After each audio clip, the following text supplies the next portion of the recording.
So marami nga yung nagtatanong kung paano ko napapagalaw yung mga image. Madali lang yung gawin guys. Panoorin nyo tong tutorial ko. Una, kailangan lang natin maghanap ng browser. Kahit anong browser, Safari or Google. Tapos search natin yung Pixburst AI. Pagka-search natin, i-click lang natin siya. Pagka-click natin, kailangan nating mag-login through Gmail. Yan, click lang natin yung magpatuloy. Ayan, click nyo yung Gmail nyo. Pagka-login, ayan, X nyo lang yung X sa taas. Pagkatapos, meron kayong daily free credits na 60. Ngayon, nakikita nyo yung image or text sa bandang baba. Click nyo lang yan.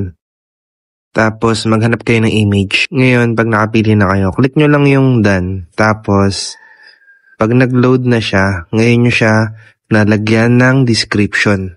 Ngayon, kung nakikita nyo yung describe the content, doon kayo maglalagay ng movement na gusto nyong gawin ng image nyo. Kagaya nito, the camera starts to zoom in while he is holding the parts of the e-bike. Suddenly, he is shocked and starts to lean back because the e-bike starts to run forward. Ayan. Pagkatapos nyo gawin yan, pwede nyo nang i-click yung create. Tapos, dun nyo tignan kung okay na sa inyo yung movement ng image nyo. Dito, medyo tricky yung part kasi minsan, medyo hindi pa kayo satisfied sa result or okay na sa inyo. Depende sa gusto nyong mangyari.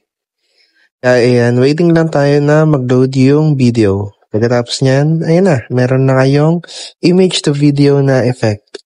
O kung paano ko napapagalaw yung mga image na prompt na ginagawa ko. Kaya kung gusto nyo pa ng mga ganitong tutorial, i-follow nyo lang ako sa aking TikTok at FB page.